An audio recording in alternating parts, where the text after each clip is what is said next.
Okay, well, good morning, everybody. Welcome to Home Guard, our little class. We're going to talk to you today about how to read a home inspection and what it all means. And you can ask questions. And we have Travis, our expert, here to go over everything. And before he starts, I would like to remind you that at Home Guard, you're going to... Sorry. We're gonna make one phone call and you're gonna be able to order your termite, property, and roof inspection all at the same time. We get out there at the same time. You only have to go to the property one time. And last week or a few weeks ago, we talked about the sewer lateral. And so remember, you can have your termite or your property or your sewer lateral for free, or the roof, whatever one that you choose. 8:30 and 10:30 appointments. You're going to get them the same day, your reports the same day. We have the iPad summary at the end of each inspection so that if you do have questions and your clients are there, we're there to answer it. You don't have to wait to see your inspector, to call your inspector. Full E&O workman's comp liability. We let you book the, that phone call threw me off. Bill the repairs to escrow. That's what I'm trying to get out. Saturday appointments, no extra charge for that. And so I think we're ready. Travis, you want to take over? All right. Good morning, everyone. My name is Travis Balzer. I am the Vice President of Operations here at Home Guard. I'm going to be talking to you this morning about home inspections and going over a report and how to read and understand everything that is written on the report. So you know when you do get a report, you can look it over and you can go over that with your client very easily and explain everything to them. So I'm going to wrap through this. There's a lot to cover, so going to go through it pretty quick. And you know, if you have some questions, feel free to put it in the chat, and we can get to it as soon as I have a pause. We can answer some questions as well as the very end. So I'm going to go ahead and share my screen. We do have a PowerPoint to follow along with this, so I'm going to bring that up now for you. There we go. So where'd my mouse go? There it is. All right, moving on. Training agenda. So what are we going to cover? What exactly are we going to talk about? First, how to prepare for a home inspection. That's important. You want to know how to get your clients, if you're going to do an inspection, ready. What to expect when you're doing that inspection. We're going to talk about ASHI, which is the American Society for Home Inspectors. You know a little bit about what qualifications an inspector has. Then we're going to go into how to read the report, what is inspected, and the findings and terms that you're going to come across when going over the report. So we're going to go over that all. So first, how to get ready for an inspection. So one thing you want to do is make sure, you know, we're going to come to the house. We're going to have to look at everything around the home. So what's kind of important? First off, any animals. If there's any dogs outside in the yard, we're going to want to bring them into the house because the inspector does need to go around the entire perimeter of the home. And then once the inspector comes inside the house, those animals, maybe you want to put them back outside, the dogs. If there's cats, just let the inspector know there's cats so the inspector's aware and he doesn't leave any doors open, right? Because we do go in and out of doors. So we want to know if there's cats that we have to worry about getting out. The other thing is the inspectors need access to everything, the entire exterior of the structure, decks, patios, things like that. So we want to get all the way around. So if there's anything that could be blocking his view or preventing the inspector from seeing anything like stored personal belongings, let's move those away from the exterior wall. We just want to go all the way around. The garage, this is an area where we always got to inspect. There's lots of stuff in the garage, lots of things to see. The garage is also an area where lots of people want to put everything, right? We're listing a home, we're getting it ready to sell. So everything goes into the garage. Anything that doesn't need to be in the house goes into the garage. That's so common, very, very common. But the garage is a key area of the home the inspectors need to get into. So if we're going to put everything in the garage, let's keep it in the center of the garage. Let's move it away from the walls because we don't want to obstruct the walls. We want to see that perimeter walls in the garage, Also, we have water heaters in there and electrical panels. We don't want to cover those up with any or store stuff next to them so the inspector can't see those and get to it. So it's important to move that stuff out of the way and make sure we're not blocking our furnace or our water heater, okay? And then window coverings in the house, right? We do need to look at the windows. We want to see the windows. We want to test the windows. So if we have blinds or coverings and stuff, let's try to move those or open up curtains so that the inspector can do that, because we don't want to have a situation of the inspector accidentally breaking any blinds or anything like that, especially if there's some tricky ones. So let's just try to get those open. And then we do need to get into every room in the house, okay? That is absolutely key, every room in the house. So locked rooms, people in the rooms, let's let them know that the inspector's coming through and make sure we just have access to all that, okay? And then lastly, we've got that attic and we've got that crawl space. Those are important. There's framing, there's structural components, there's plumbing, there's electrical in those areas. So we definitely want to get in there. A lot of the times the access for those is actually in a closet, right? We got to get in that closet to get into the crawl space or to get into the attic. So what do we do with closets? We put lots of stuff in them, right? They're storage areas. That's what a closet is for, to store stuff. So if we do have stuff stored in there, we're going to want to clear that stuff out, get it out of there so that the inspector can get into that crawl space, because we want to make sure we check all those areas for you, right? And what does this do? This minimizes a further inspection. And that's something we don't want to have to necessarily point out is a further inspection where we have to come back to the property to look at that area. We'd like to take care of it all at once while we're there. But things do happen. We know, we understand. So if we do need to come back to the property, we will, and we won't charge you to come back to do that further inspection. If it's part of the original inspection, we're not having to do the work, okay? So just call us back, we'll take care of it.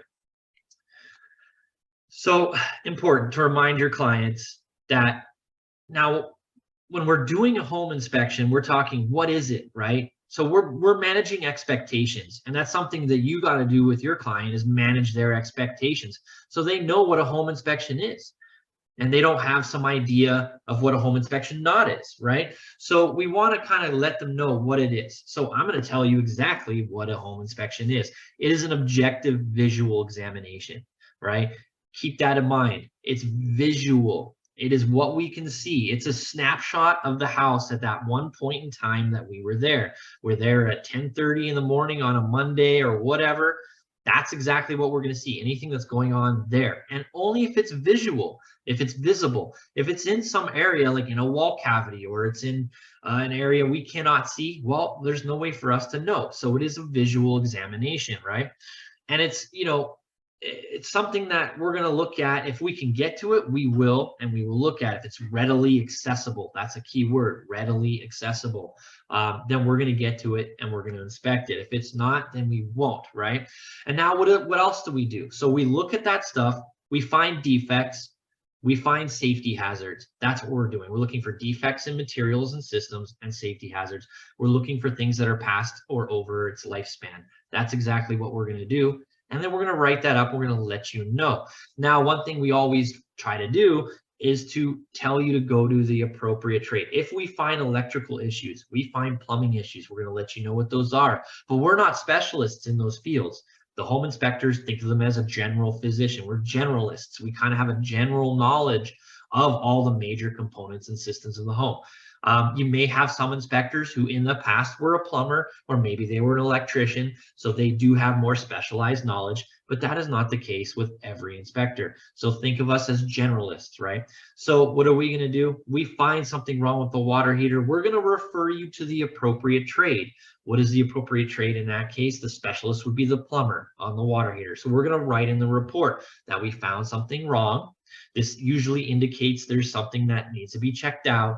So please have a plumber come out and take a look at it, right? And do a further evaluation on that system. We know something's going on. We may not know the exact extent or details of that.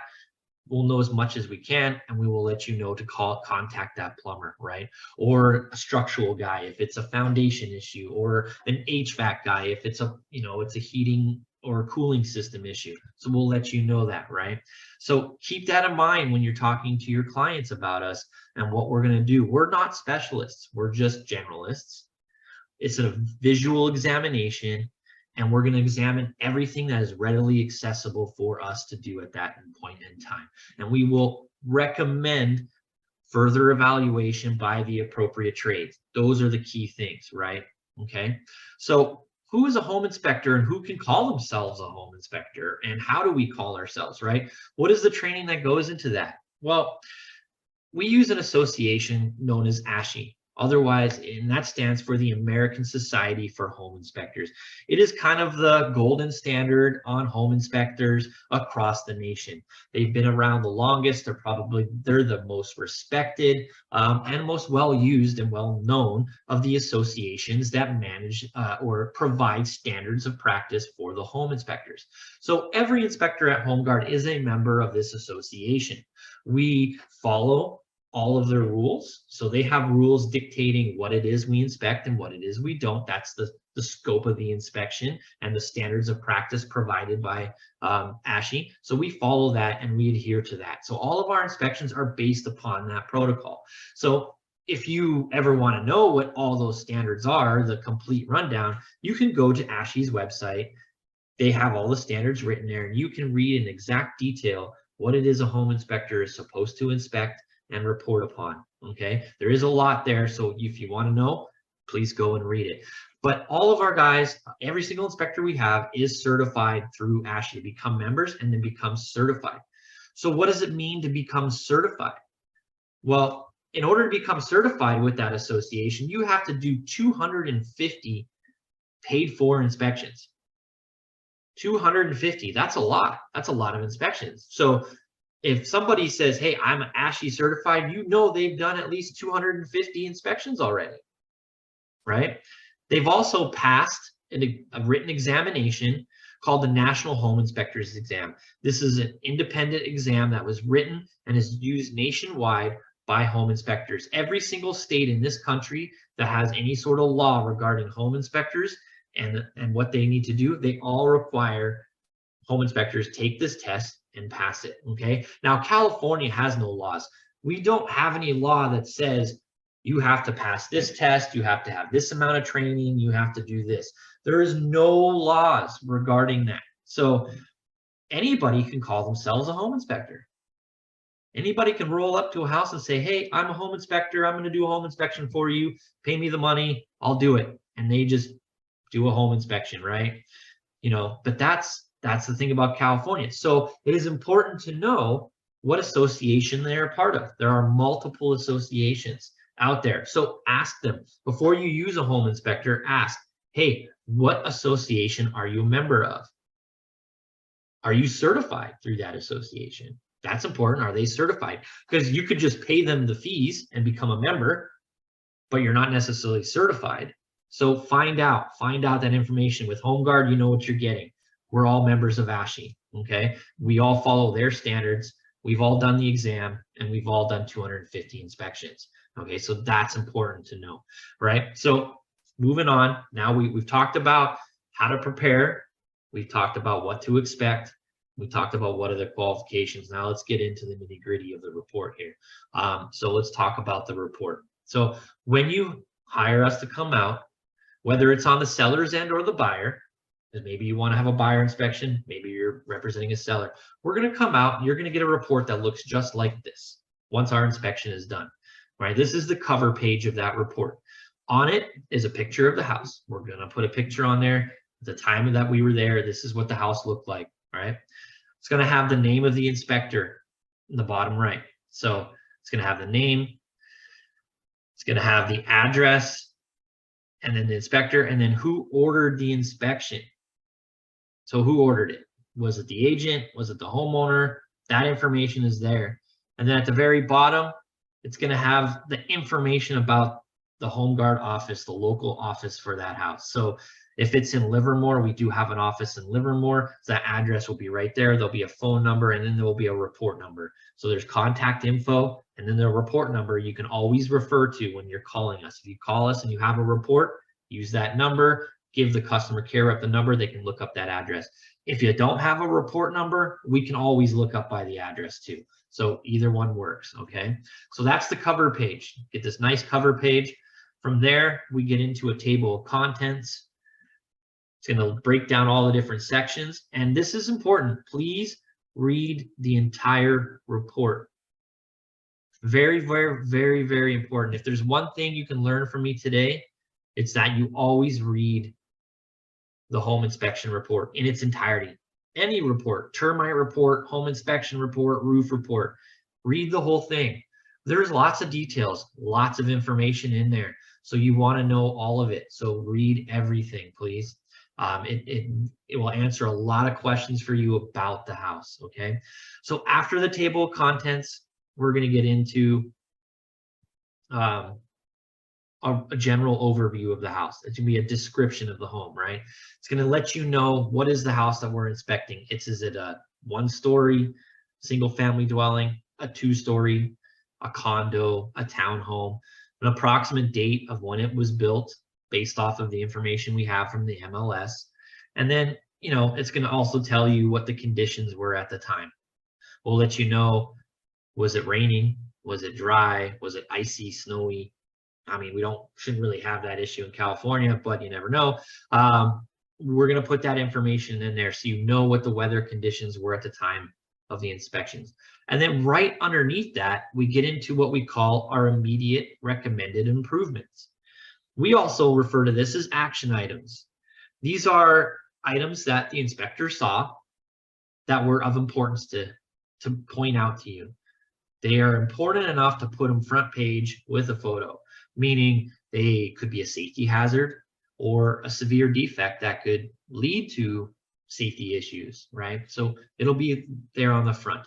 Now, this isn't every single thing wrong with the house or everything that was found. There are other things that may have been found, but they're not necessarily a major safety concern or a hazard. So they'll be written in the body of the report. So again, referring back to, please read the entire report. This summary page with all these items, this is not everything that was found with the house. This is just what was considered and really important enough to point out to you front and center with a photo, right? And again, this is opinion too. There are some opinion involved with this.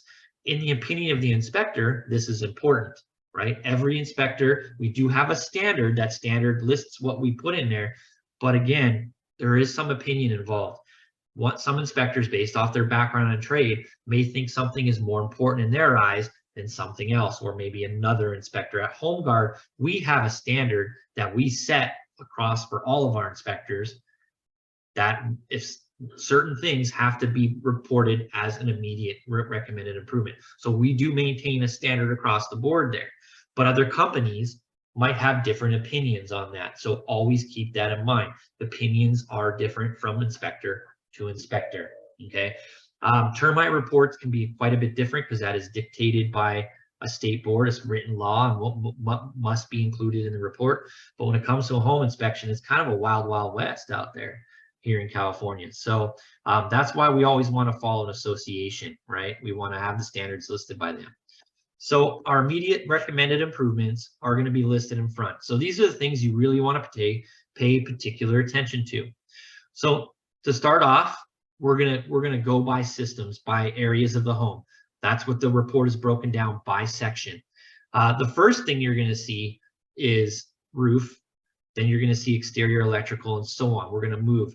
The way that the report is structured, think of it this way, is starting from the top down of the house. It's kind of done from the top down. You have the roof, then you have your structure, then you have your exterior of the home, and it's kind of like in an order of the way the inspector does his inspection.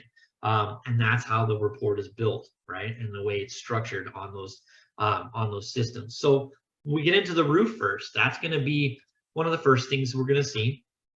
And you can see some examples of things that we're going to point out here. A lot of the times you'll see the inspector talking about the downspouts and the gutters.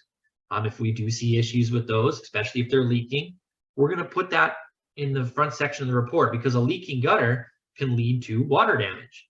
That's important. That's something you want to know. It can lead to further water damage to your roofing system. So we're going to point that out. Then, of course, water damage itself. When we see water damage on the exterior of the building, to the roof, the rafters, or the eaves, or the sheathing, we're going to point that out. You'll get a picture just like you see here in the report, and you're going to get a description of what was going on. Okay, so those are kind of some of the more important roof examples that we're going to run into. Now let's talk about the exterior. When we're on the exterior of the house, we're going to look at the wall cladding. We're going to look at, your windows, your decks, and we're going to point out things like the decks. The decks can be big safety hazard issues. If decks aren't built right, it can lead to people getting hurt. So if we see anything wrong with the way the deck was built, we're going to point that out to you.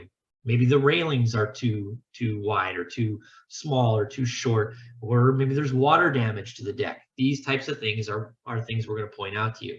The garage. The garage is included as part of the exterior.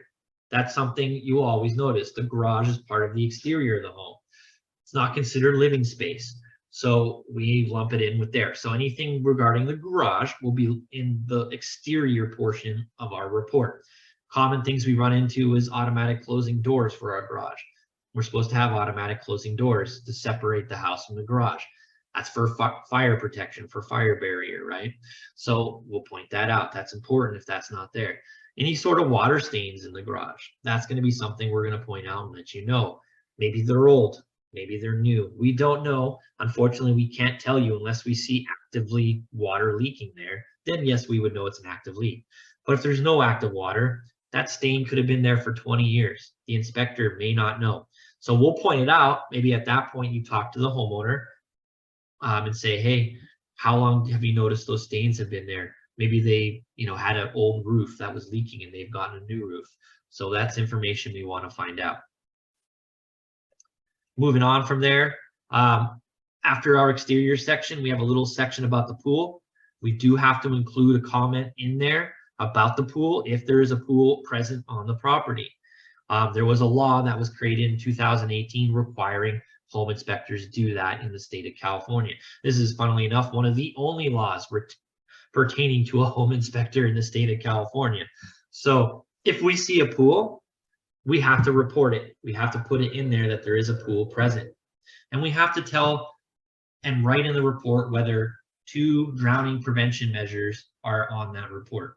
2 methods of stopping somebody from drowning, specifically children from drowning in that pool. So if 2 of those methods are not there, we have to report that. If both methods are there, we will also report that and say, hey, 2 drowning prevention methods are there. We can go into detail on what those drowning prevention methods are. There's quite a few. The biggest ones and the most common ones we're going to see, there's actually 7 ways to prevent it. The most common ones we're going to see out there is a fence around the pool. Is there a fence around the pool? And I mean around the pool, not just a fence on the property. This is a separate fence separating the pool from the rest of the house. So if we see that, we're going to let you know. If we don't, then we have to report that it's not there. So those are the types of things we're going to talk about when it comes to the pool. And this is something we absolutely have to. We are required by law to do this. So after our exterior section, we move into electrical. That's the next section in our report. So we're going to have examples of electrical. Some common examples of electrical items are outlets. Are they working? Are they not? We're going to let you know if they are. Switches, any sort of wiring that's been abandoned or left on the property, maybe disconnected, not properly hooked up. We're going to look at the electrical panel. These are the types of things you're going to find in our electrical section, and they will be located right after our exterior section. Okay. Then from there, we move into the interior. So we're into the interior side of things. Now on the inside, we're going to look at your appliances, your doors, your windows, your stairs, everything on the interior of the home. So a lot of the times we will find issues with stairs. Maybe a handrail is missing. So we'll point that out because that is a safety thing. And that is something that is important to know. Does the dishwasher work as well? Do appliances work? If they don't work, that's going to be there in the report. And again, going back to water stains and water's the #1 most hated thing for a house. It's the biggest enemy of a house is water. So anything having to do with water, stains, leakage, or anything will be reported here as well. Okay. And then from there, If you did have us do a pool inspection, we will do a pool inspection. Home Guard will do a pool inspection, okay? That pool inspection is not a comprehensive inspection like if you had a pool company come out to take a look at the pool. We don't test the chemical balance. We don't do any of that stuff. It is a visual basic examination of the pool. We look at the equipment and we'll report and let you know if there's any major defects in the equipment or any big safety hazards we see with the pool. And then from there, you would have a pool guy come out and take a more extensive look. So that option exists if you want us to do the pool. It is based off a standard set by ASHI. So we follow their standard set on pools. So we have that option available to you. We won't do it unless you ask us for it, and then we'll do it. And there is an additional fee for that. It is a small fee. So that gets us through all of the immediate, that's kind of like a good example of what you would see in that photo summary page, the immediate recommended improvements. So after that, now you get into the body of the report. We're actually into the entire body of the report. The first thing you're going to see is a big bunch of paragraphs with a lot of writing here. This is the scope of the inspection. And I already kind of covered what the scope was and what we're doing, but it's all written here again, just in case. Please read that, so you're familiar with it. And again, we're going to talk about it's a visual inspection. It's a representative sample of building systems and components. No destructive. That's one thing to keep in mind. No destructive testing was done. We don't probe. We don't do any sort of destructive testing, open anything up or anything like that. That's not done. Again, readily accessible, meaning could we easily open it up and get access to it, right? Otherwise, we'd be going into destructive, and we don't want to do that. Representative sample, what does that mean? That is a keyword, representative sampling. Well, when we're talking about a house, we have electrical outlets every 6 feet. That is required by electrical code to have outlets every 6 feet along the walls. So a house can conceivably have 30, 40 different outlets in a house or more, depending on how big it is. So do we test every single outlet? No, we don't. We test one per room. That's what we consider a representative sample, one per room. Same applies to windows, same applies to doors. It's one per room, right? And if we do that, it gives us a good general idea of everything that's going on in the house. We'll have a good understanding of our electrical outlets and switches, if they work or if they don't. There may be, we're going to discover some problems just with the representative sampling. So that's what that is, right? So again, go over these scopes with your clients. When you have them with you and you're going over the report, make sure they read that so they understand what that scope of that inspection is, okay? And then from there, we get into the actual sections of the report and all the components. So you're going to notice at the top of each major section, there's item descriptions. What is the item description? That is actually breaking down for you exactly what we inspected. This is everything in the house that was inspected. So do you want to know what was inspected? Look at the item description and we can tell you. I get a lot of calls. Hey, was the smoke detectors inspected or looked at? Do we comment on them? Yeah, they are. They're written in the report if they're present and if they're not. So that way you know. Did you look at the appliances? Yes, we checked the appliances. All the appliances that were inspected are listed in the report. Okay, so it gives you that description, and it'll tell you too, give you some information, some very useful information. What was it made of? What is the material? What type of, like in terms of our attic framing, does the house have trusses or does it have traditional rafters and joists, right? It'll give you that. What type of foundation does it have? That's important. It's good to know that you have a slab foundation or a poured concrete foundation. So that information will be written there in the structure. And then under that, we have comments, any sort of general comments that you need to know or be aware of. A very common one and a very important one that's in our structure section would be, is the foundation bolted to the house? We will let you know that because when the inspector goes under, he can see if there's bolts installed and if the foundation is anchored, the house is anchored to the foundation. So he's going to put that in the report. He's going to write it there.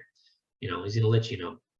And then after that, we get into our comments, all of the report findings and recommendations, and then we have limitations. Limitations is important. Please take a look at all the limitations that are written there in the report.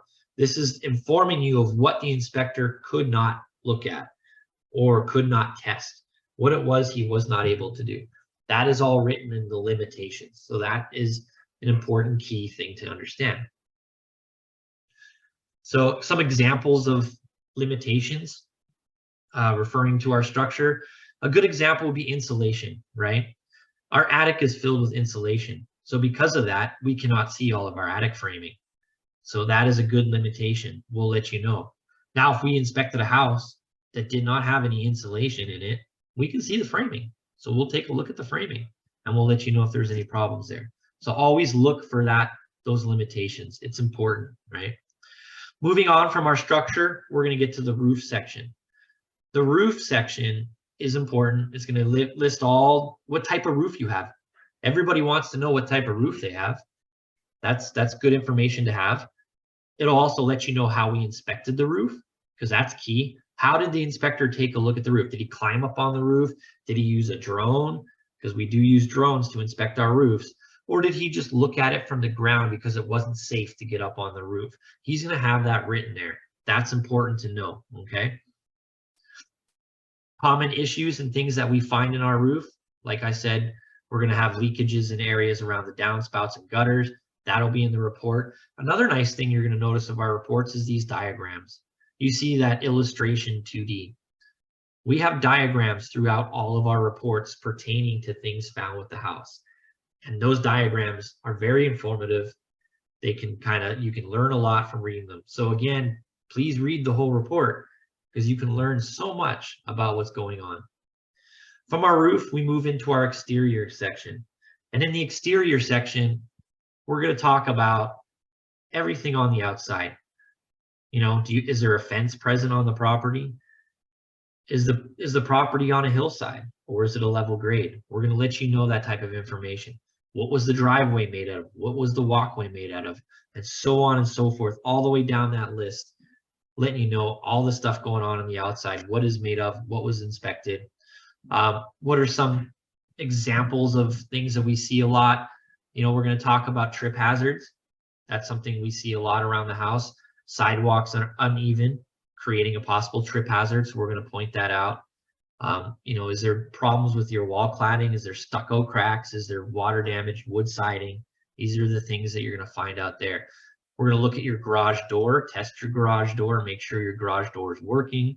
That's all going to be written in there as well. Now, one thing I definitely want to point out, because this is a good page to see that. You can see that some of the writing on the report is in red and some of it is in black, okay? There's an important distinction there. The writing that is in red with the exclamation point is our immediate recommended items, our action items. This is what was on that summary page at the front of the report. So anything in red was there at the front of the report. All the items written in black, they were not in that summary section. So these are findings that were not in that summary section. So again, going back to read the whole report, because you will find there are other issues. Now, these issues are not as important, but they're still something you should know and be aware of regarding the house. After the exterior, we get into the electrical. The electrical we talk about a lot. There's a lot of information here. Does the house, you know, how is the service coming to the house? Is it overhead? Is it underground? How is the house grounded? Does the home have GFCI outlets, you know, ground fault circuit protection? Those are those outlets with the buttons on it, and that protects people from being shocked. Does the home have those? Yes or no, and where are they located? We're going to let you know that information. That's going to be here. That's important safety information. So electrical is important. Look over everything. We're going to test the switches. We're going to test the outlets. We're going to open your electrical panel and take a look. And we're going to look at the wiring where it's visible. A lot of wiring is hidden and in the walls, but where it's visible, we're going to take a look and we're going to have it here.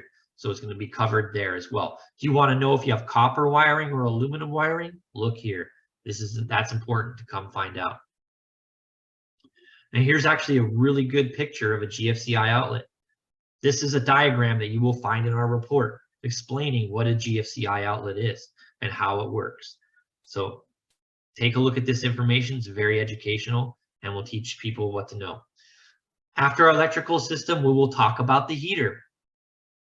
This is very important. Every home is required to have a source of heat. That is the law. If it doesn't have a source of heat, technically we don't have living space, right? So we got to have a heater. This is where you're going to find out what type of heater you do have. Is it gas fired? Is it electric? Is it a heat pump? Is it water based? That information will be here. It'll also let you know how is the heat distributed in the home. Do you have ducts or radiators? Maybe you have electric coil in the ceiling because it's an old condo. There's lots of different heating and cooling systems out there. So this is very important. And we're going to test it. We're going to make sure it turns on and that it does provide heat. And we're going to note that in the report. If it doesn't, we're going to let you know for sure. It's going to be written there. It's going to be in red. There'll be a picture of the heater saying it doesn't work. Please contact an HVAC specialist to come out and take a look. So that is important. There are some limitations when dealing with heaters. There are some limitations, so please read that. We do not inspect wall-mounted units like little window-mounted units. We don't take a look at those. It has to be the permanently fixed installed heater that is part of the home. So we will test that, okay? And then after that, of course, is the cooling system, your AC. There's a compressor outside if you have an AC. We will look at that compressor. We will run it. We will test it. We will actually measure what the temperature drop is on your AC and let you know what type of temperature drop we saw. Was it 15 degrees? Was it 20 degrees? We'll let you know that. We'll put that information there because we want you to know that your cooling system is working. We also tell you if your system is older. This applies to the water heater. This applies to the furnace. If it's an older system, we're going to let you know. We're going to put that information in there because generally, we've learned that a heating or cooling system typically only lasts about 25 years in the state of California. About 25 years. Once we start hitting that mark, that's when we start to run into issues and problems with our system, and it's considered past its life expectancy at that point. So we're going to put that in the report and let you know if we're past our life expectancy or at our life expectancy, okay? Some limitations for our ACs. If it's cold outside, we can't really test it. It's hard to judge how well it works if we're outside, if it's already cold outside, right? It's 60 degrees or it's 58 degrees. Also, you can damage some units.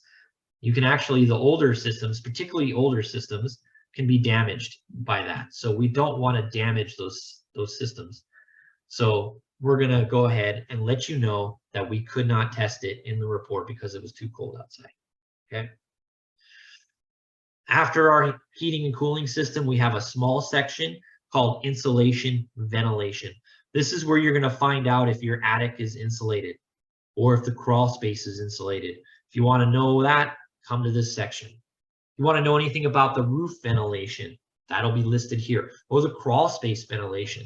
It's a small section. There's not a whole lot here, but it is important. It is very important. So please come check this because no insulation, as we've learned, can lead to higher energy costs, right? So it's important to know if there's insulation present, and we will note that here, and we will give you an approximation of how much is there. And then we're gonna report that. If there's none, we're also gonna report that. So you know that hey, this is an old house. There is no insulation here in this house that we can see. So we'll let you know that as well. So very key, very important, often but forgotten because it's a small little section that seems to be not as important to people, but it is very important. So moving on from there, we have plumbing. This is a section that everybody cares about a lot. People want to know about leaks. Is there leaks? So if you want to know about leaks in our plumbing, this is where you want to look that up. That information is going to be here. Toilets, tubs, anything like that, that's going to be here. We're going to let you know. This is also important for a buyer. If you have a buyer who's reading a report and they're going to buy this house, they want to know where their shutoffs are. That's good to know. Where are the shutoffs? If in an emergency I need to turn off my water or I need to turn off my gas, where do I go? It's written in the report. We put it here. We tell you it's in the front of the house. It's in the back of the house. It's on the side of the house. We let you know where the shutoff is. So that's good information to have. So always read that. And then we're going to report on the water heater. That's another very, very key section is the water heater, right? Everybody likes hot showers. A lot of people want to relax with a hot shower. So you want to know what type of water heater you have. You want to know how old it is. Is it going to fail on you soon? You know, these are things we want to know. So please read that and look over that on the water heater because that information is going to be here for you. Strapping on the water heater, common issue, common thing. And that's something that's a point of sale requirement, right? We have to have straps on the water heater for earthquake safety. So that's going to be noted there if there isn't any straps. Okay. Some limitations for the plumbing section. Again, plumbing is in the walls. There's stuff hidden in the walls. We can't see that. If it's leaking in the wall, after a while, if it's been leaking for a long time, it does generally start to show signs that there's a leak there. And we can pick up on those signs sometimes if it's visible. So if we see that, we'll point that out. Valves. There's a lot of valves. Underneath every sink, there's valves to turn off your water. We do not operate those. We do not test those. So that limitation is there. But if we see something leaking from that valve, we will let you know. Okay. And then after that, we get into our interior section. Our interior section, again, is going to cover everything in the house. This is where your appliances are. If you want to know what appliances were tested, that is written there. Do you want to know your laundry room? Where is the laundry room? Like, what is in the laundry room? Do you have a gas hookup for your dryer or do you have an electrical hookup for the dryer or both? That information will be here. We break down and we do detail what type of connections exist for our laundry units. This is also where you're going to find information on smoke detectors and carbon monoxide detectors.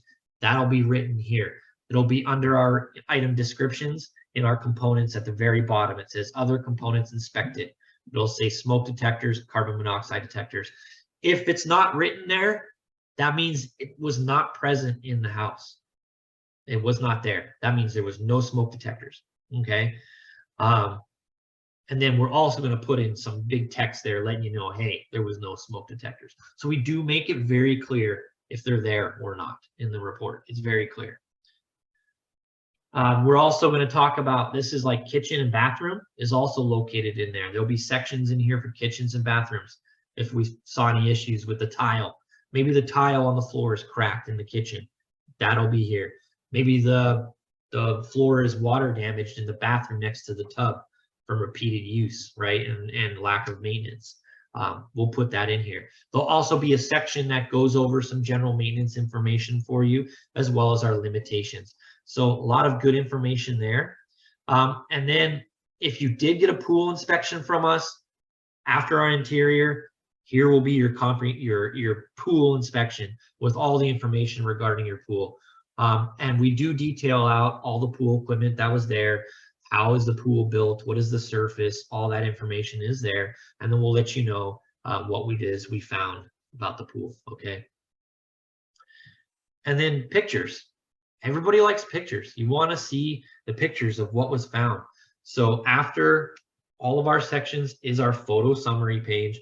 Every single photo the inspector took is here. It's bigger this time. It's larger than what was on our summary page at the front. So you get a bigger picture here to kind of see what was going on. So if you do want to see that, you can always look at these at the very end. And then lastly, there is a maintenance advice page letting, this is for a new homeowner, a buyer who just buys the house and they move in. This is, maybe they're a first-time homeowner, it's their first house they've ever owned. There's a lot of things to know about how to take care of a house. So that information is here. What are some of the things that you should do on a regular basis for your home? Annual inspections, what to look at.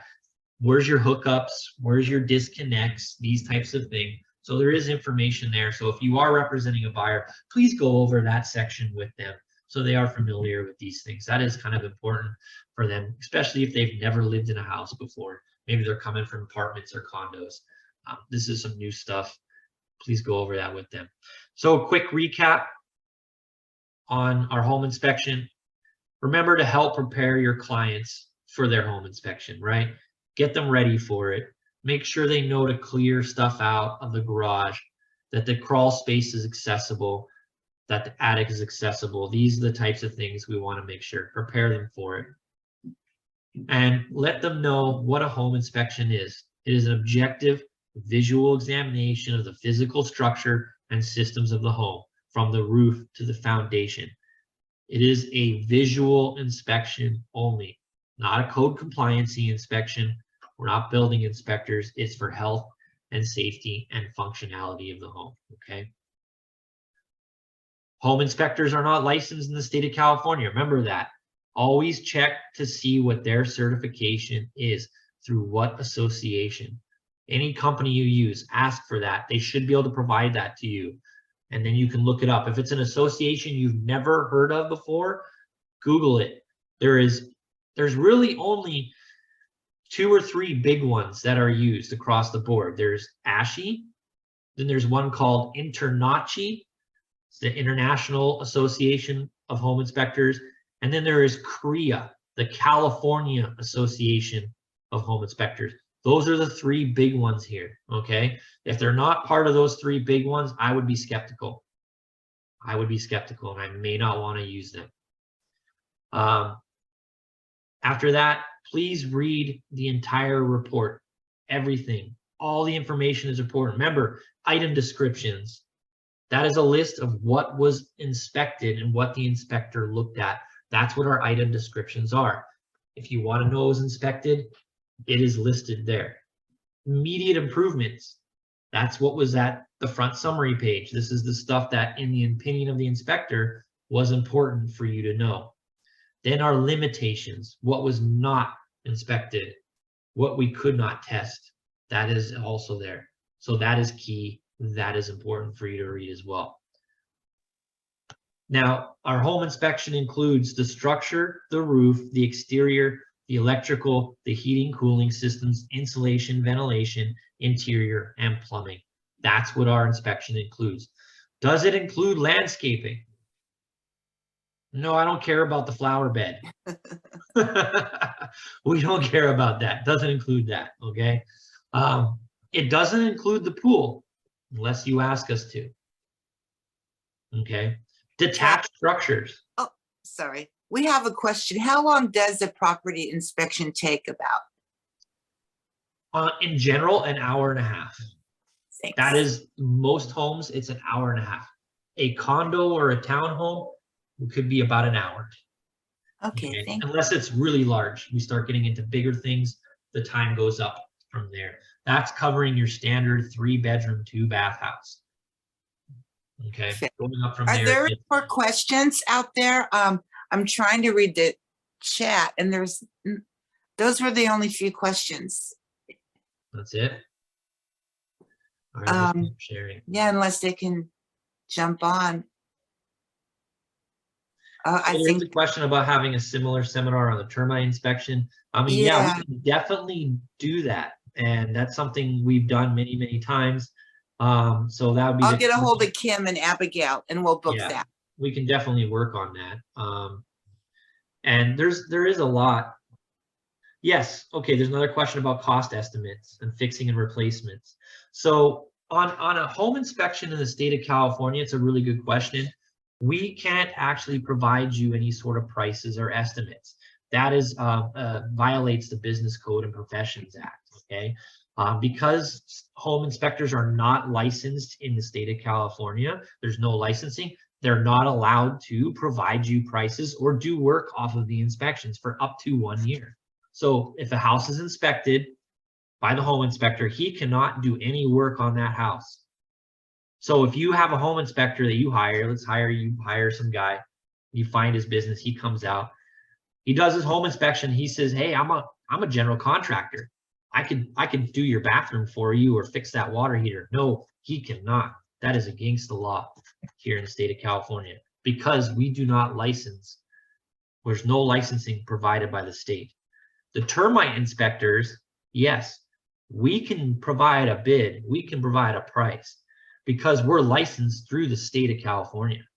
Same with our sewer lateral inspections that we do. We're a licensed plumbing company and we're licensed through the state, so we can do that.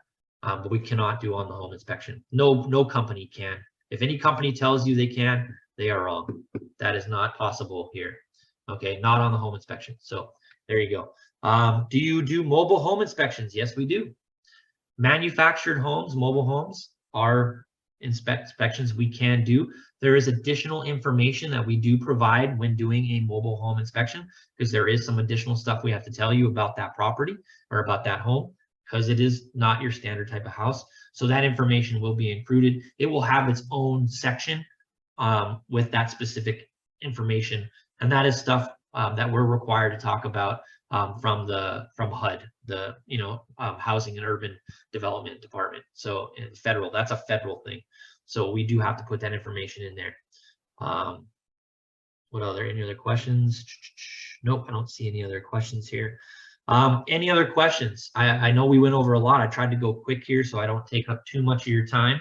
I can talk a lot more about home inspections for sure if you have more questions. Wait, we might have one. I see one here. Yeah, read it.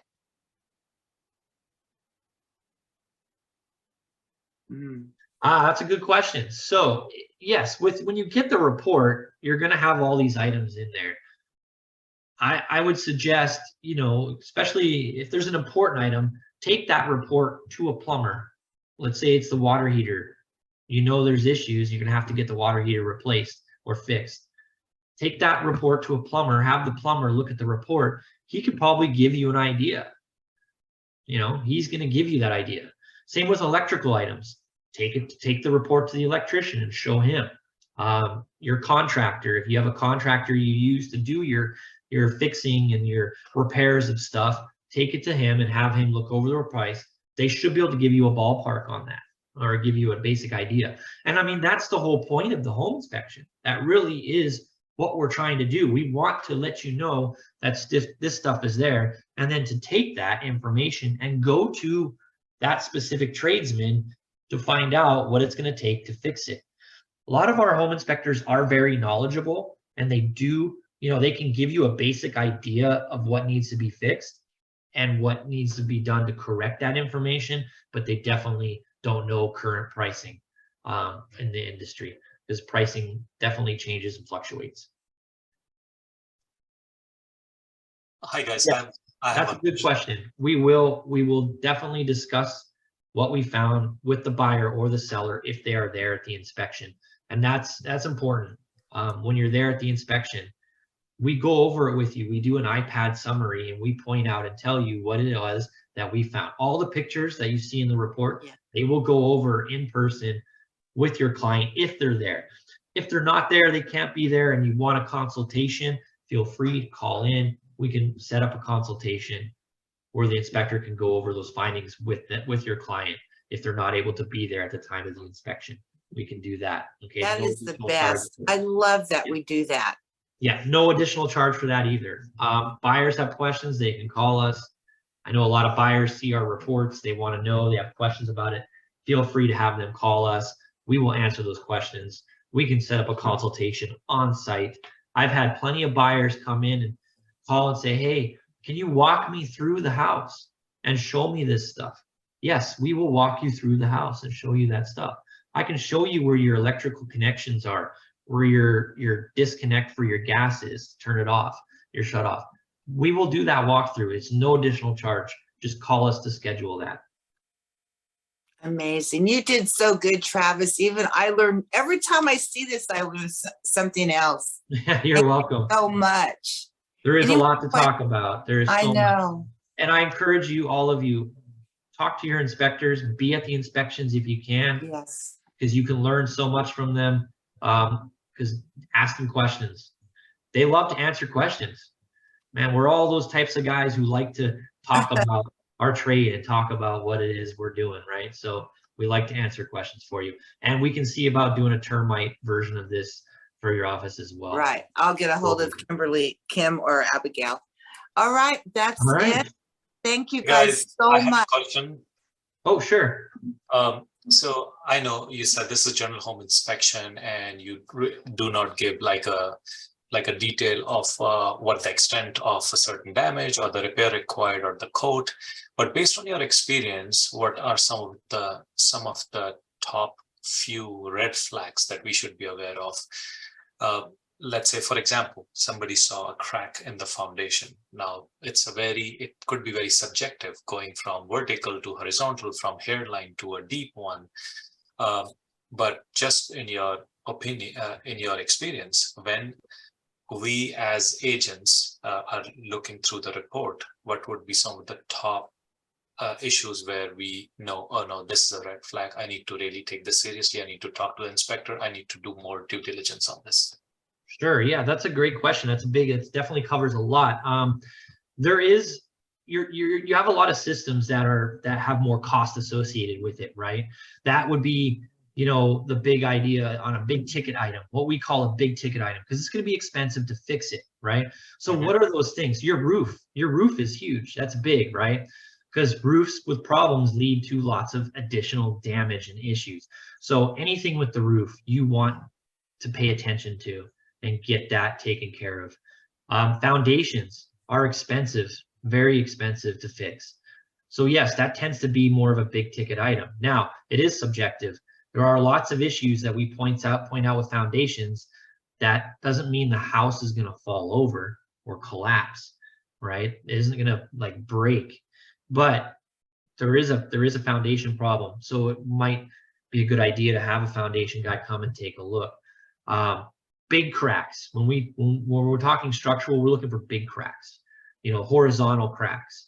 Lots of movement evident in the home, as in floors are really sloping. There's cracks in the walls inside and in the ceiling.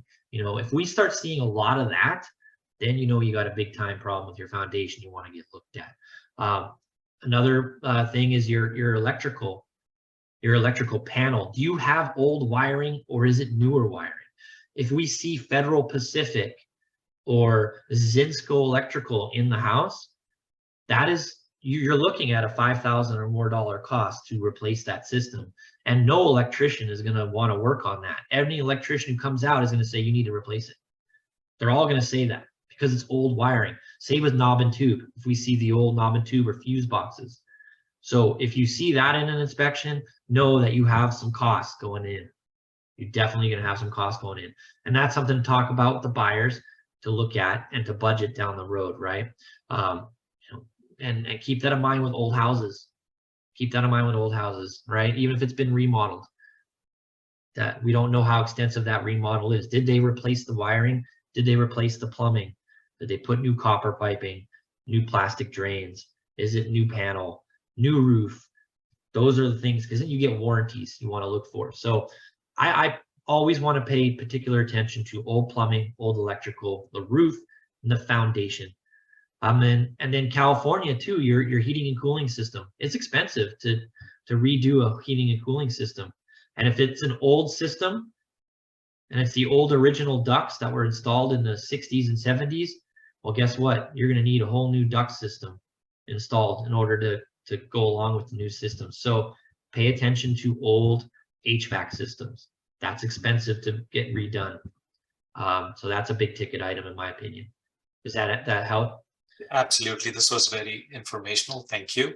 How do I determine if the duct system is old? Because there's no age usually mentioned on the duct system.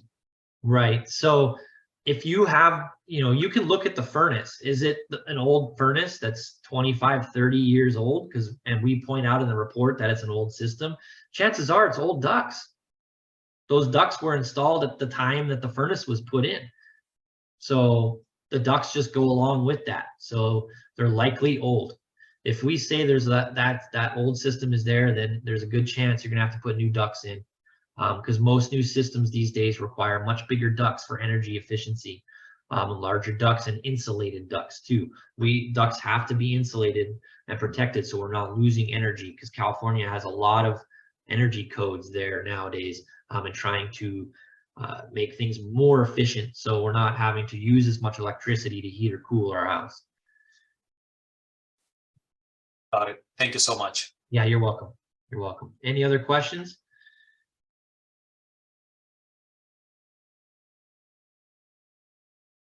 No, that's it. All right. Well, you're welcome. I was glad I was able to help you and help everybody out. I hope to do this again with termite. I also have a presentation. I can talk about sewer laterals as well. We did 'Cause sewer that's a- lateral. Oh, I did sewer lateral with, okay, Yeah. great. So we already did that. Fantastic. So we can try to do termite next. Thank you so much, everybody. I hope everybody Thanks, has a you great. guys. Travis, thanks. Thank Bye. you. Bye-bye. Thank you.